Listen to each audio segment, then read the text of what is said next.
I would like to start with discussing the true meaning of democracy, what it means to be a democratic country. Democracy is basically a system where the whole country lies within the hands of the people. The people will choose who their leaders will be and what will be the decisions of the leaders.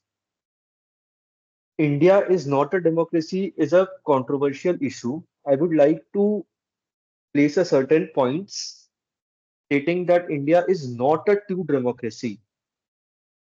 We have electoral issues like after a party is elected, it keeps on making decisions that suits not the general public but favors the party mostly. It does not keep in mind the positivity of the whole public. Secondly, there are delays in justice because of overburdens on the judiciary. The third point which I would like to place that there is no such thing as freedom of press. People talk about press, but there is no such thing about freedom of press. There is bias in reporting due to ownership of concentration. Then there are media censorship and harassments of journalists. This was the point for me. Okay. You spoke for 1.5 minutes. Next, who would like to start next?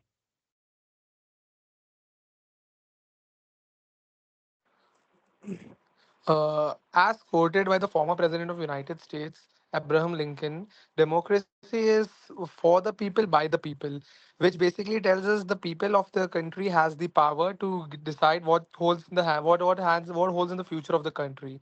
I believe for a popular country such as India with a growing population, staggering growing population of 1.4 billion, we do need democracy, and if not now at the level we are, we need to get it higher because for a country with these many people, everybody has to have a say. Everybody's opinions needs to be validated. Everybody's right has to be validated. And as our constitution also says, we the people of India have to consolidate India into a sovereign democratic republic.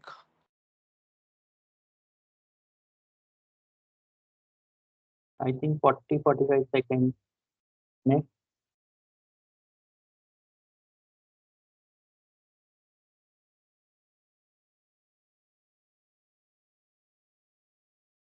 Digna and Ronak, only you two are left. Ayushi won't be speaking today. Okay, when we speak about whether India is a democracy or not, we first have to understand what a democracy means. A democracy is a government of the people, by the people, and for the people. While election processes are held every year at every level in our country, there were some doubts about how the democratic process was actually being instituted in our country. As this especially happened in the previous round of elections, not the current one where there was a major majority for one political party and there was a threat of unanimous decisions being taken by that specific political party. This year, however, with the elections that took place, even though the political party in question did win by a majority, there was some opposition that stood to it, which basically proved that while they still are the ruling government, they do not hold the entire authority and cannot unanimously make decisions as they had made in the past. So while the democracy of our country was questioned to be in threat, I do not believe that it is still a problem to be discussed. It is still a problem in hand.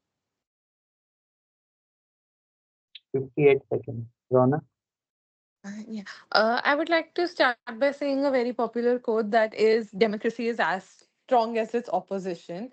And in India, specifically for uh, the last few years, there has been a lot of question as to the credibility of the opposition in India. And this year as well, if we see before the election, there was a lot of chatter about electoral bonds, specifically, that was also ruled by the Supreme Court, calling it undemocratic, which obviously led people to question the democracy around surrounding all of this. And to top it off, I think in some research done by one of the Nordic countries, it was said that they had moved India from a democracy to an electoral autocracy. Of course, researchers can be questioned, and they were also questioned by people. But a lot of indexes that most democratic countries look at in the world, like freedom for press, happiness index, and all of those things, India did not fare very well on those things. So the democracy definitely was in question before the election, but after the election results, a lot of people were convinced that it's free and fair because the opposition did have a fighting chance, and it was able to overturn the majority in one of the largest states in India. So that did, I think, alleviate most people's question to democracy. Of course, there are still people who don't believe it and want to return to the paper pen system of ballet, and they have been fighting for that, looking at other countries who have switched back to this system. So there are still some reservations, but I think it has gone down a lot in the past 1 year.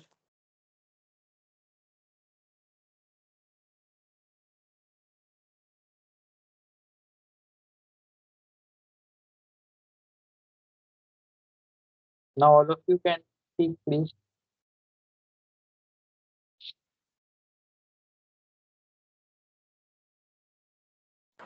I believe the electoral bonds issue was a very highlighting concern for our nation as a democratic nation, where it was caught on camera where the electoral bonds were misleaded or thrown away for the opposing party.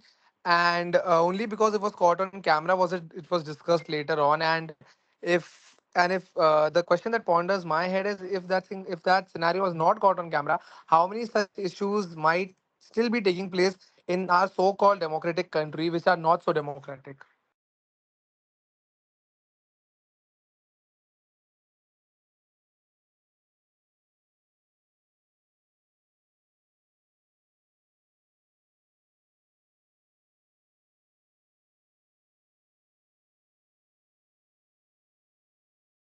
Please carry on. You have around 10 more minutes to go.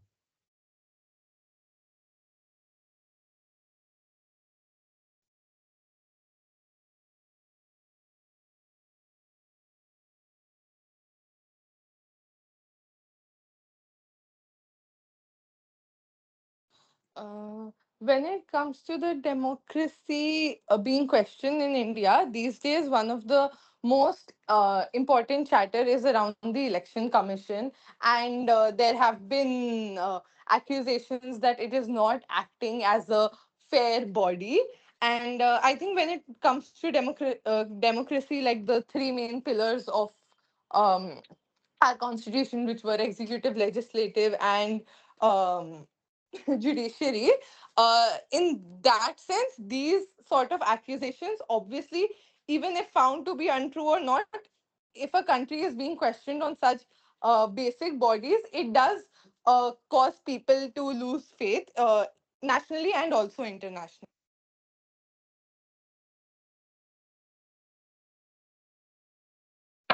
There was a point brought up about the judiciary not being able to fulfill its role effectively.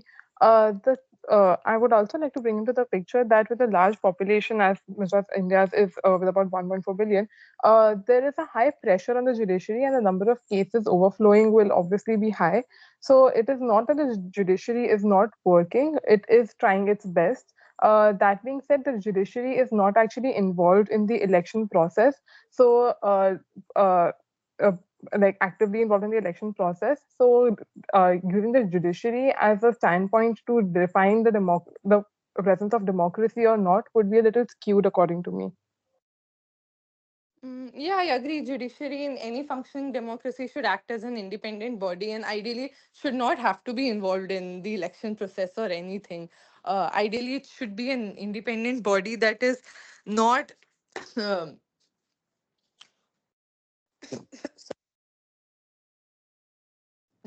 burdened by any of these things. It should be allowed to carry on with its functions.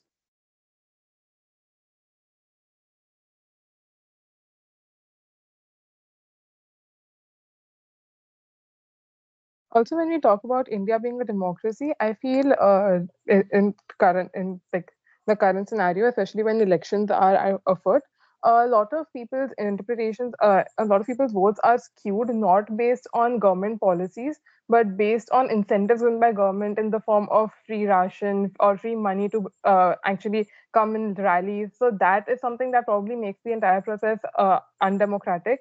They are not actually educated about the benefits that the government would bring in when it comes into power, but rather are mostly bribed into getting votes from them.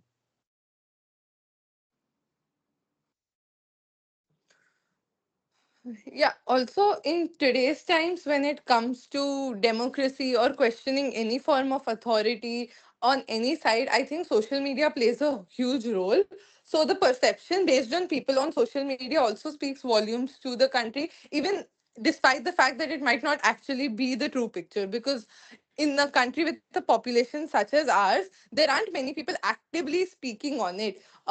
Of course, internet is very cheap now and everyone has access to internet, but there aren't many people who have the free time to come and comment on every issue that goes down in the country. So I think there is a section of society on social media on both sides who believe that democracy is thriving and sides who do not believe it is, who are often very vocal about both sides.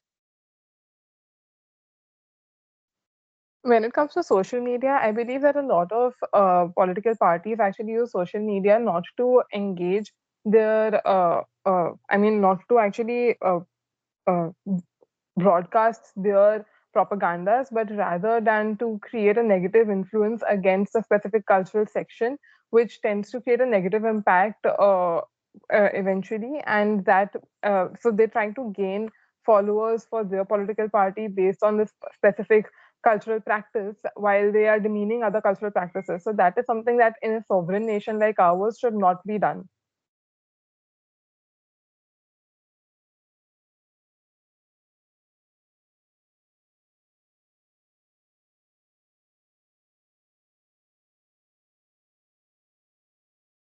Okay, please summarize the discussion. Anybody?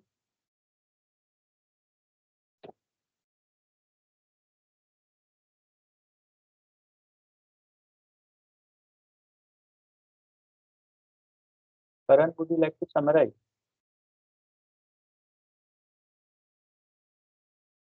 Yes, I'll give it a try. Hmm. So while talking about whether India is a democratic country or not, we have talked about the election issues. Then we talked about some corruption which might be going on in the country. We have also talked about electoral bonds, which caught the media attention. Then we have talked about the freedom of press, which indicated that there might not be the total freedom of press in our country. Then we moved on whether social media is playing an active role in this, which concluded that many people are favoring that India is a democratic country, while there are some part of the population which is against it and might think that India is not a true democratic representative. Ronak, please summarize. Yeah. Uh, the topic for the discussion was, is India still considered a democracy? And the discussion started with pointing out how recent events and in the last few years, due to majoritarian form of government, people have begun to question, and there is an apprehension in people believing that India is a democracy. A lot of topics were touched upon, right from the roles of the judiciary in it and the recent cases that have happened, like electoral bonds and all of it, throwing light onto the causes for this apprehension in the first place. But post that, it was also taken into account how there are practices that are being done, like a distribution of ration and all, which might actually be a subconscious way, in the sense that it's not out and right. People are still allowed to go and vote, but these sort of things, of course, tilt the scale towards one side, and it's not free thinking that is promoted if cases like this keep happening. And to conclude, I think what was mainly discussed was that social media also has a role to play in it. And as a democratic nation, our sovereignty is as important as any other aspect. Fine. So basically, when we talk of democracy, we mean that the leaders will be elected, right? That's what democracy is. What are the other words in the Indian Constitution which define India? Democratic and democratic and hello, socialist, republic. What else?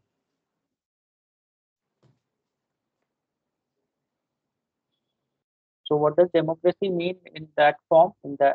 When it is used in the preamble to the Constitution?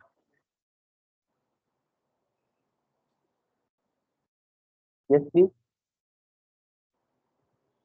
The government elected by the people for the people, government of the people by the people for the people.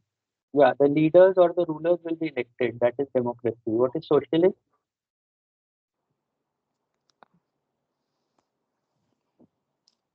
It is what lies between capitalism and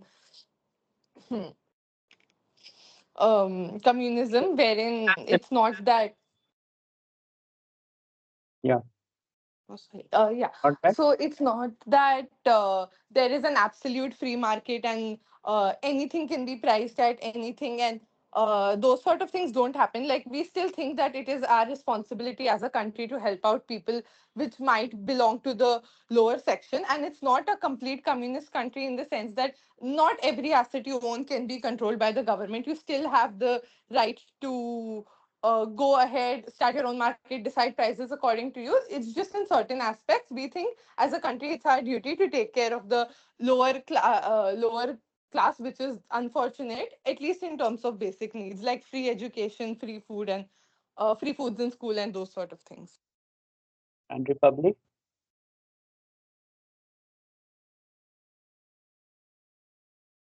What is the meaning of republic?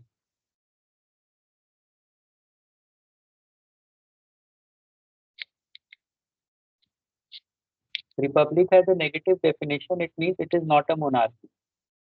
That means nobody will be in a position of power because of his birth. So that's a republic, right? And what are the three pillars of democracy? Like Ronak had mentioned, what are the three pillars? Executive, legislature, judiciary. So what is executive? The body that actually executes the laws that are made. Sorry, let's The, start with legislative. What is legislative? the body that draws the laws according to which the country is to be governed. So what would you expect of legislators? Like, you'd basically expect legislature to draw laws that would benefit the whole country Legislator. in general. I'm not saying Sorry. legislature, legislator. Oh, legislators. They're Yeah. basically lawmakers. So they basically either in the Lok Sabha or Rajya Sabha, depending on the actually if it's in the central government level, Lok Sabha, Rajya Sabha. If it's in a state level, then probably legislative assembly, whereby they'll actually draw up laws. They'll they'll make pass a bill based for ensuring bringing in new policies for the people's benefit. Yeah. Yeah. So what are the qualities you expect in the legislator?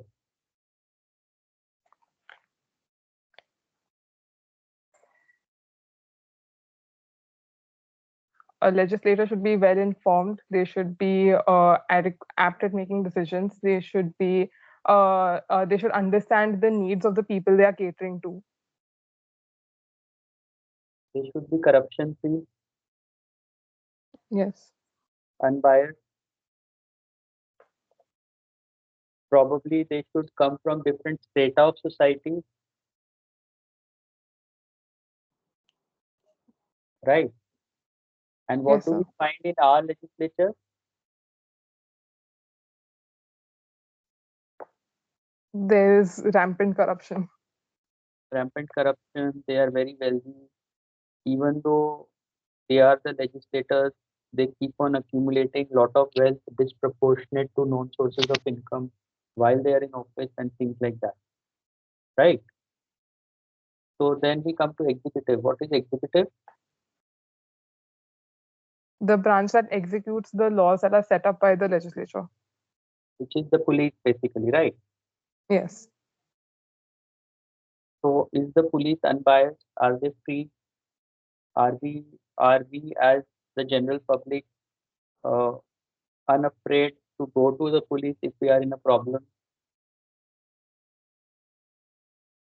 In my opinion, not really, but I think that that is changing, especially at least in Mumbai. I think that perception of the police is changing. They're actually using social media tools also to make themselves more accessible. So it is getting better, you are saying, right? Yes. And what about the judiciary? What is their role? The judiciary basically is to make sure that they basically to pass judgment on the actions, whether they are in accordance with the law or not. When the executive will say that someone is not following the law, then the judiciary will actually decide whether that Hmm. person followed the law or not. And what do we find in the judiciary? The fact that the case does not get registered for a very long time, it does not get taken up only for a very long time for for the judiciary to be able to pass a statement. Right. So justice delayed is justice denied is a very common statement that we keep hearing. And which is the fourth pillar of democracy? Is it Repeat. social media? Like media's role Media. in. Yeah. So like some of you said, media is not free. Some of the industrialists are owning the media and so on and so forth. But in spite of all that, you find that the governments change in India, right? After every 5 years or 10 years, when elections are held, then the incumbent party may lose, may not lose, but we find that there is always an anti-incumbency factor which is very strong in any election in India, which proves the point or which points towards a healthy democracy. There are the ills that all of we talked about. For example, electoral bonds. If you would go through the data of electoral bonds, then state-wise you'll find that the ruling party, whichever is in power in the state, is getting most of the funds. And in central, obviously, the ruling party is the center is getting the fund. So the very fact that we are discussing this in on any platform, that whether we are a democracy or not, the very fact that we are able to write on social media whether we are becoming a majoritarian government or not, these are pointers to there being a sort of healthy democracy in India, in spite of all the ills that we have discussed. If we are not able to talk about it and we have to talk about these negatives in hush tones, then that would be the day when we can say that we are actually not a democracy. And the counter to that is that, in normal general talks, we say that, one should avoid going to the doctor, the lawyer, and the police in India. We say that normally, right? Police, doctor, or vakil se bacho, which is not a very healthy comment about India being a democracy. Okay. Yes, sir. I think in this discussion, Ronak had the most to say and he was more balanced. Gurkirat, you started with that for, by, and forgot the off. I don't mind it, but academicians generally will mind this kind of thing. And Karan just talked in the beginning and then you didn't say anything. Shubham wasn't there in the discussion. Snigdha, you brought in the point of incentives to get votes and all. Pressure on the judiciary, if you will read about the judiciary, you will find that it's a very closed circle. All the judges in most of the courts, they are related to each other in some way or the other, and they don't want to relinquish this authority. That's why they don't want to create newer courts and stuff like that. There have been cases of, I think, a Delhi High Court judge. His black money was not being returned by the mafia whom he had invested in. Sorry, he gave the black money to somebody who wasn't returning it. So he had to hire the mafia to get his money back. And this is the judge of the High Court. There was a judge in the Calcutta High Court because judges should not be biased, so they are given lot of facilities free. One of them is medical facilities, and I'm talking about at least 12 years back, one judge bought spectacles worth 35,000. He bought Horlicks, worth 35 kgs of Horlicks in a month because it used to be built in the medical business. These are the kind of misappropriations that happen in our country. And there are always, these are maybe exceptions, but difficult to say. Anything else?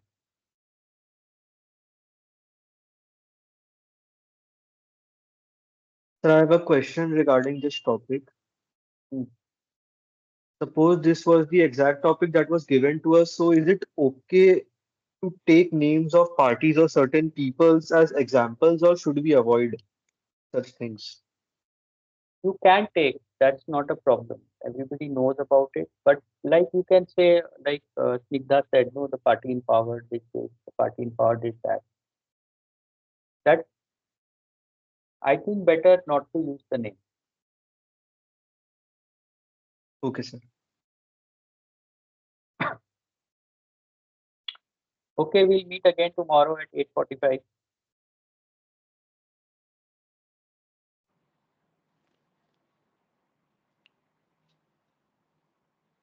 Hello.